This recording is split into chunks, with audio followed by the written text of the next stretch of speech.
All right, it's an AT&T 5G call to the field, all the way to England. Jamie Vardy, an owner of Rochester, New York FC in MLS NEXT Pro. What's up, Jamie? You're used to being called a player, a goal scorer, an international. You're an owner now, man. How's it feel? Oh, it's brilliant. It's all just tying into one at the minute. Did you? I was reading that you had been looking for opportunities to own a team in North America, and I have to wonder, when you look around the dressing room and with England or with Leicester or wherever you are in the world, you got to be the only person you know that's trying to do that, right? Or there are a bunch of others. Were you on your own in this journey? Well, as far as I'm aware, yeah. But yeah, no, there was a few that we looked at, and I think it all came down to from day one and the chats we were having, it was always going to be Rochester. Tell me why you want to be an owner, man. Like, what is it about this that attracts you? I think it's something different, obviously, to what I'm used to, but I've seen it firsthand with our owners are at my club right now. So I know from what they've done and how they help with the community and how they help with the local area, the fans, what they do for them. It really brings that value to the club that everyone wants to be a part of. So I think I'll definitely be taking a lot of that with me forward. MLS NEXT Pro, you're the first team. You are, to my knowledge, the first team outside of quote-unquote MLS teams. I'm trying to imagine being in your shoes in that sense. And as an owner, if I was you, I'd be like, we're about to beat up on these teams. Like, I would be actively competitive in that way to sort of prove myself. How do you feel about the soccer side of this? No, that's exactly what we want to do. We want to be going in there and beating all these teams. We want to show them that we're competitive, that we're going to be the team that the other teams need to be beating. And I think being the first just makes it that extra special, especially with obviously the success that Rochester has in the past, and then unfortunately had to go on hiatus. So we see this as a new beginning, a new chapter, and hopefully lots of success to come. New beginning, new chapter, new information for a lot of us. I'm sure some of the folks listening here are just trying to wrap their minds around what MLS NEXT Pro is. From your point of view, help them understand. Help the owner of the first team. You know, you got the platform, man. Tell them what this is all about. Well, I think, like you said, for the MLS teams at the minute, it's another stepping stone for their academy players to keep developing and have the chance of getting in their first team. But for us, it's about beating them. We want to beat them. We want to show that we're the better team. But from my side personally, we have a player that we've signed who's been phenomenal in beating your teams. Now you want to sign him. We want to be the ones that show him the way forward and possibly change his life. So you're trying to beat them, then sell to them. Is that what I'm hearing here? Take the points, then get the money, right? That sounds pretty good. It might not just be them. Like I said, there's been plenty of players that have gone across to Europe from the States as well. So it might not just be obviously selling to the MLS. It'll be looking further afield as well. So you have a unique career in the sense that I just feel like a lot of these players that you sign, you will be able to identify with them in a way that most people can't. I was listening earlier as Charlie Boehm interviewed you, and folks out there can check out that piece at MLSsoccer.com. And one of the things you talked about that I think is really easy for a lot of people to identify with, not just soccer players, is having a dream and feeling like it might be over, feeling like that you might have come up short, sometimes through no fault of your own. Like, this feels like in ownership, an opportunity for you to give that dream to kids. I have to imagine that means a lot to you. Yeah, it's massive. And I think you summed it up. It's back then when I had that dream took away from me, there wasn't many new chances available, if you like to put it like that. So I think with us, whether you've been released or you've just gone unnoticed, you're just playing in the park with your mates. It's about getting that opportunity and maybe having that second chance to prove yourself. And there's definitely no way that we'll be turning anyone down when it comes to situations like that.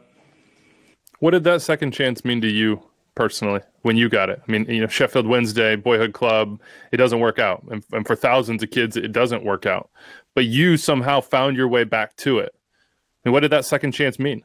No, it was massive, but it didn't just happen overnight. I mean, I was was playing with my mates on a Sunday.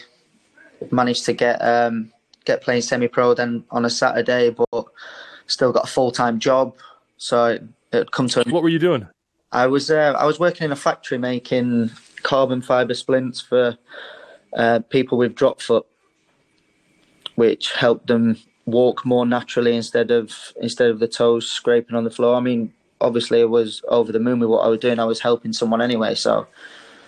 But it did take its toll. I mean, if we had a Tuesday night game, I've just done a 8-9 hour shift at work. I'm driving, stopping off at a local service station, takeaway just to get a bit of food just before the game. So it was really hard, but I probably wouldn't change it because it's made me the person I am today and probably made me have the career that I have. What do those opportunities give kids or give players to make that next step? Like, what is it about that opportunity for you that sort of set you up to make a jump that I think really, I mean, a lot of people can look at it and on paper, it does feel like a little bit of a fairy tale. I know you probably smile at that one and be like, oh, come on, you're overdoing this. But what did those chances mean to you as a soccer player? No, it was, like I said, it was something that I definitely needed. I mean, I went through, when I left, it was Stockbridge for Halifax, so it was Halifax, Fleetwood. Within 3 years, I'd signed for 3 different clubs. But every one of them clubs was another jump up, another jump up, another jump up. So just knowing that people did back me and did believe in what I was doing and my ability, obviously it makes you feel more wanted, makes you want to have that drive to succeed. And I mean, that's still how I am today. It doesn't matter how old I am or what I've won. I've still got that hunger and drive that I want to keep going. I don't think you've been to Rochester yet, right? The pandemic has kept you away? Yeah, it has, unfortunately. So I'm no expert here on either on English geography and culture nor upstate New York geography and culture. But if I was going to guess, I'm going to just put it out there. Look, people from Sheffield, people from Rochester, let us know. I got to think there are some similarities to sort of upstate New York with the history that it has, with sort of the blue-collar attitude that you have up there, and then Sheffield, where you come from. Have you felt any of those similarities? Did that draw you in at all? Yeah, definitely. I mean, I'd probably say one thing that's not the same. I mean, I'm actually looking forward to getting out there in the snow. We don't really get that much snow here, and it's boring when it comes to like winter and Christmas time. So can't wait for that. But yeah, and it is similar. You have history too. You have history as well with this club. You're not just like you're not plucking something out of nowhere and just dropping it down. I mean, this is the Rhinos now to Rochester, New York FC. I mean, the Rhino name isn't there, but this team has a lot of history. Yeah, deep in the pyramid, deep in the Open Cup, winning the Open Cup, the last independent team to do so. You're not just like throwing something down upstate. No, not at all. Like I said, the history is there. It's had the success, and unfortunately with a hiatus, it just put that little hole in there. But just because we've slightly changed the name, and it wasn't something that we took very easily to do either. It was more of because of the hiatus and how long there's not been any team there. It was more of a fresh start, new beginnings. Let's make sure we remember what happened in the past, but now we bring more success in this next chapter. What kind of owner are you going to be? Yeah, how do you experience these games? I asked David Beckham this question. He said he was going to be pretty nervous. Do you think it's going to go better for you than David?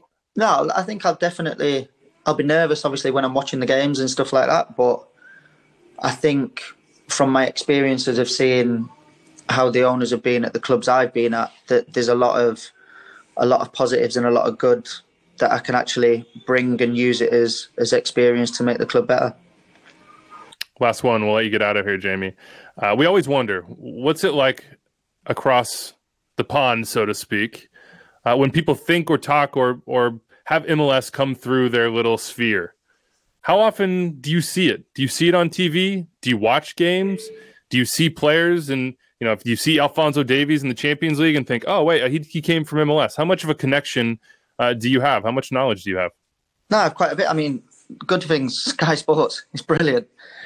No matter, no matter what time of day it is, there's always football matches on. So it doesn't matter what it is. I've always been one of them who likes to watch any football. I still now on BT Sport they've got the conference games on where I used to play when I was at Fleetwood, and if one of them's on, I'll watch that. I was watching the FA Cup replay with Stockport and Wigan the other night, buzzing because Stockport got the win.